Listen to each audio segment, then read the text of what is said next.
Ce Star Wars nous a beaucoup trop divisés, et ça je ne le pensais vraiment pas. Donc c'est pour ça que je reviens vers vous avec un petit complément Star Wars sur les derniers Jedi. En sortant directement de ma critique, je pensais vraiment pas qu'on allait prendre ce tournant-là par rapport aux fans, aux opinions qu'il y a eu.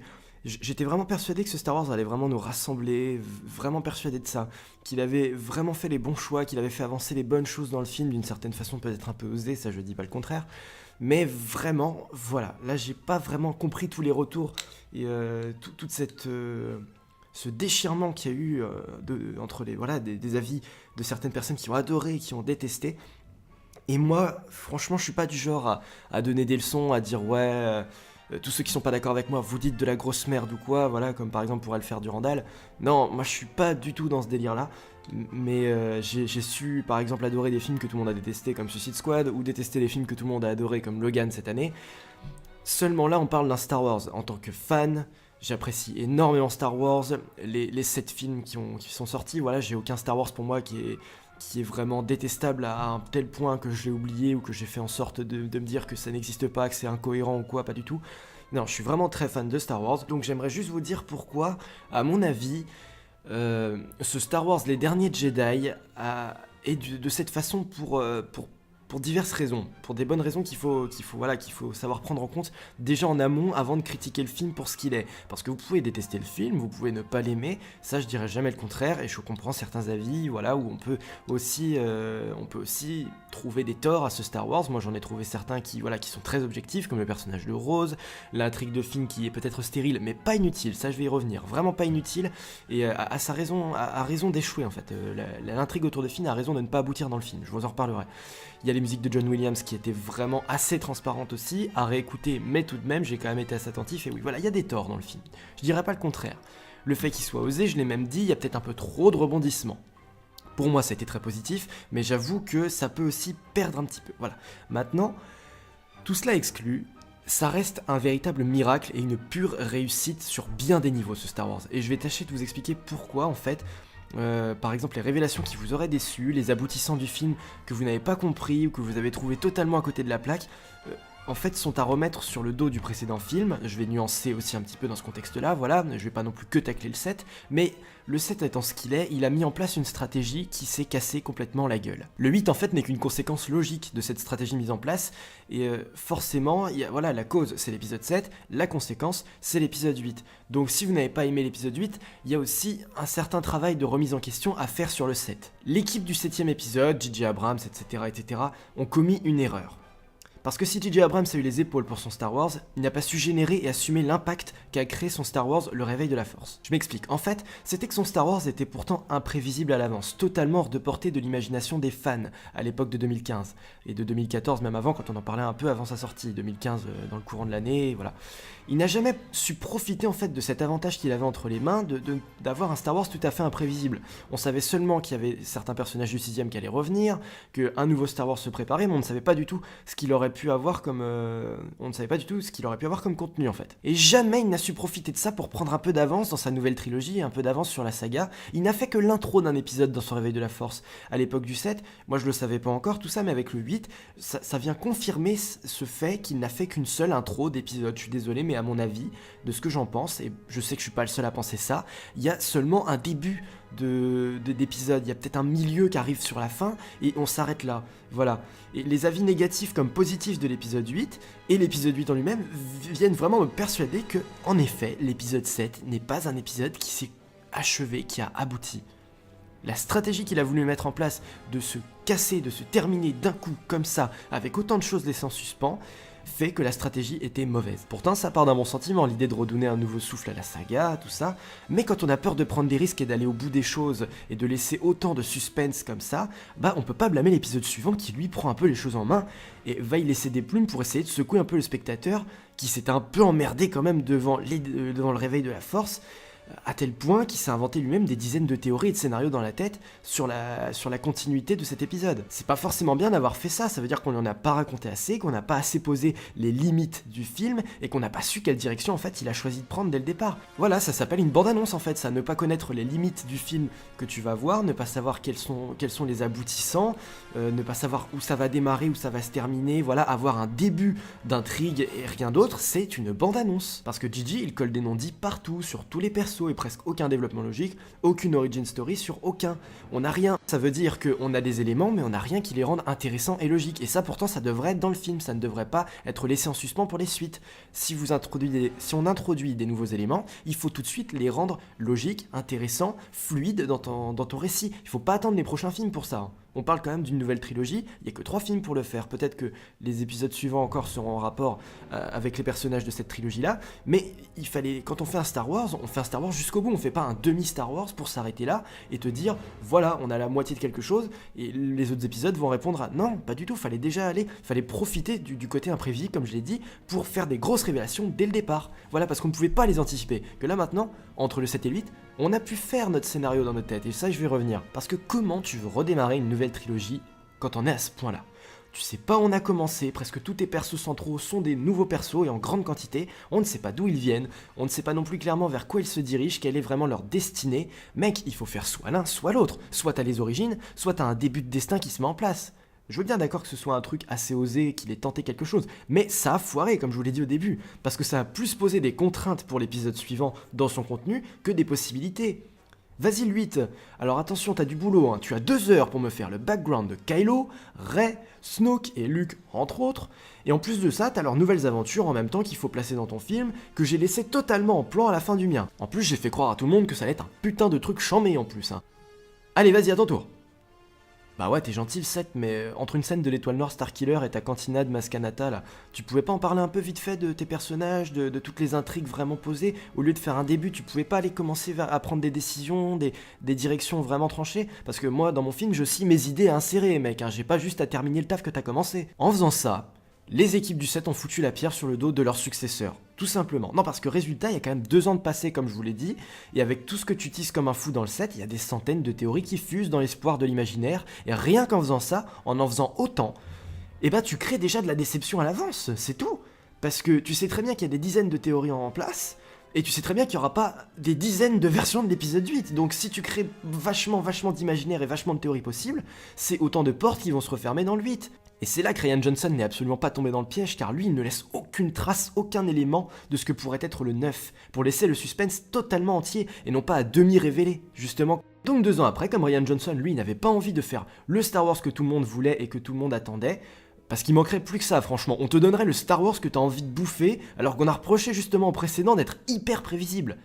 Mais bien évidemment que Rian Johnson a eu raison de casser un peu les codes et de foutre un peu la merde dans ce nouvel univers proposé. Sinon, encore une fois, on serait tombé vraiment dans de l'emmerdement total, avec des continuités conventionnelles à la noix. Mais prenez déjà le 5 en son temps, lui aussi avait déjà un peu dévié de certaines idées du 4 afin de nourrir l'intrigue avec un petit peu plus de matière. Fallait donner un peu à bouffer à nos spectateurs quand même, parce que dans le 5, on venait te contredire donc les affirmations de Obi-Wan selon lesquelles Luke avait un père Jedi, et non en fait son père, enfin oui en quelque sorte, mais voilà, d'un certain point de vue.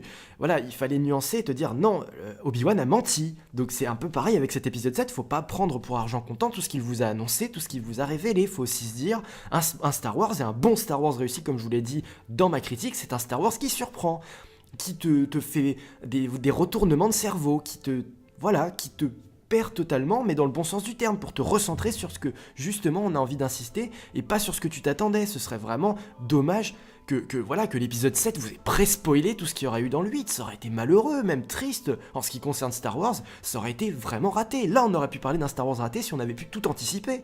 Genre, si Luke, vous vouliez le voir en mode badass et légendaire pendant tout le film, dans ces cas-là, il aurait fallu que J.J. Abrams le présente ouvertement comme tel dans le 7. Mais non. Si vous vouliez que Snoke soit the putain de menace number 1, encore pire que Palpatine, il fallait faire en sorte qu'on en soit sûr ou pas à la fin du 7. Mais non.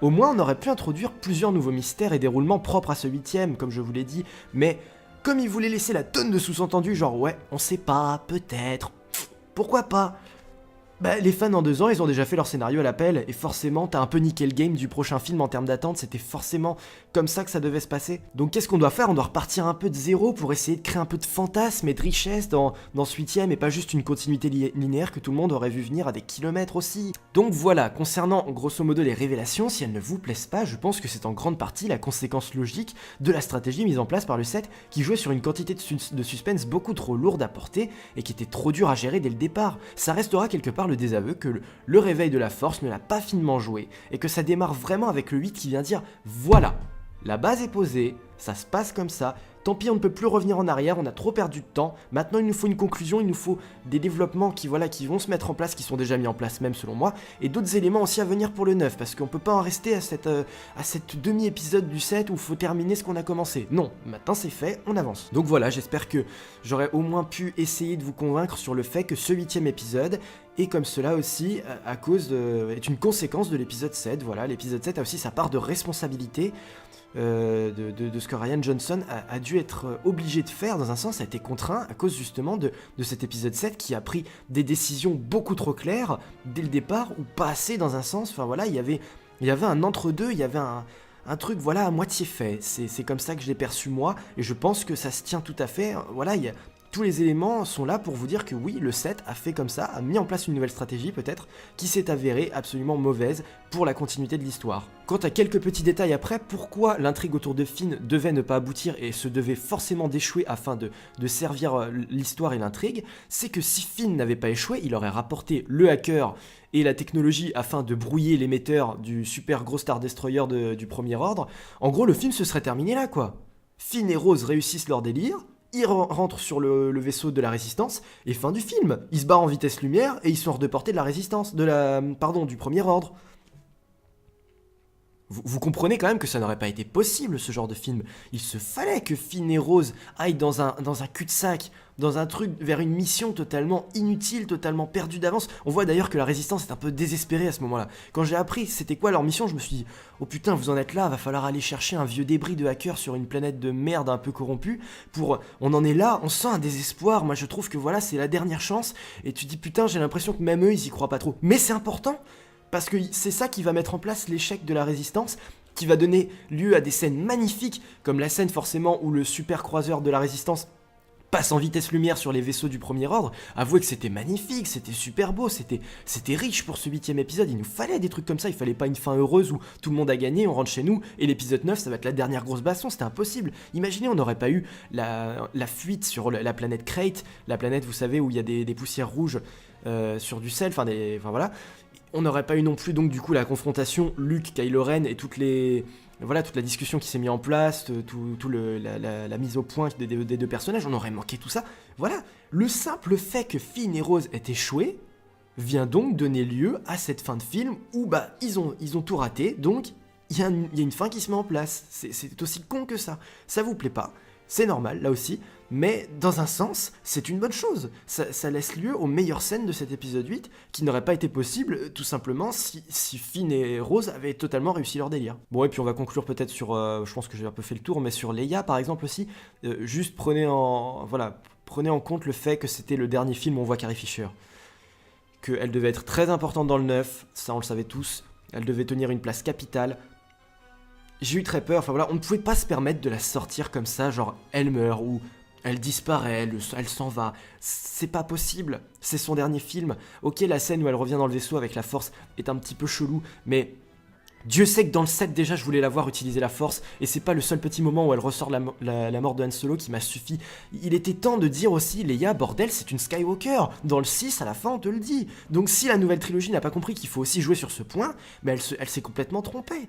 Donc il fallait aussi au bout d'un moment dire, attends, elle a donné naissance à Kylo Ren qui est un putain d'adepte de la force, ça se vérifie dans ce 8ème épisode, et attends, c'est une Skywalker, c'est la sœur de Luke, quand est-ce qu'elle va commencer un peu aussi à affirmer son pouvoir? Heureusement qu'elle l'a fait dans le 8, heureusement qu'elle génère la force, qu'elle défonce une porte, qu'elle revient dans le vaisseau. C'est peut-être un peu bizarre, mais il n'y a rien d'incohérent là-dedans. Voilà, au-delà de la forme, au-delà de ce qu'il raconte, je pense qu'il faut surtout retenir que ce Star Wars 8 a aidé à rendre un peu en cohérence certains éléments du set qui justement étaient laissés en suspens et s'expliquent peut-être beaucoup plus banalement, ça je le conçois, mais aussi logiquement dans cet épisode 8, il n'y a aucune incohérence qui se crée, il n'y a aucune chose qui dont on se dit ah merde, bah putain, ça va pas là, il y a un problème, ça peut pas être raccord, pas du tout. On va juste peut-être balayer certains trucs en te disant Snoke, putain, tu t'attendais à avoir des grosses révélations, bah y en a pas. Rey, je vous rappelle aussi qu'il y a quand même un 9ème épisode aussi pour continuer un peu, voilà, pour terminer, hein. Voilà, parce que là, on a vraiment eu un taf centré, voilà, comme j'ai dit, on n'a pas un taf à demi fait, on a vraiment du travail avec du corps, avec quand même du résultat, et il reste encore un épisode 9 pour aussi agrémenter un peu, ajouter encore aussi à ce délire-là et continuer de nous surprendre avec peut-être la conclusion, mais cette fois-ci, on n'a pas quantité de travail à mettre en place. Donc voilà, ça aide aussi à rendre le truc raccord, à prendre un virage à angle droit, mais qui a servi l'intrigue, a servi l'histoire, a conclu certains arcs de personnages du set, chose qu'il fallait absolument faire. On ne pouvait pas continuer tout droit et dire bah nos personnages ils continuent d'exister, voilà, jusque dans le 9 où tout va se terminer. Non, il fallait déjà qu'il y ait des choses qui se terminent, qui se concluent, et ça a été plutôt bien fait. La forme, vous pouvez l'aimer, ne pas l'apprécier ou quoi, mais au-delà de la forme, ça prend vraiment les choses en main, ce Star Wars. Voilà, ça vient te dire, c'est bon, c'est commencé, c'est parti, chose que le 7 n'avait même pas voulu faire. Le 7, c'est ça va commencer, c'est pas ça a commencé le 7.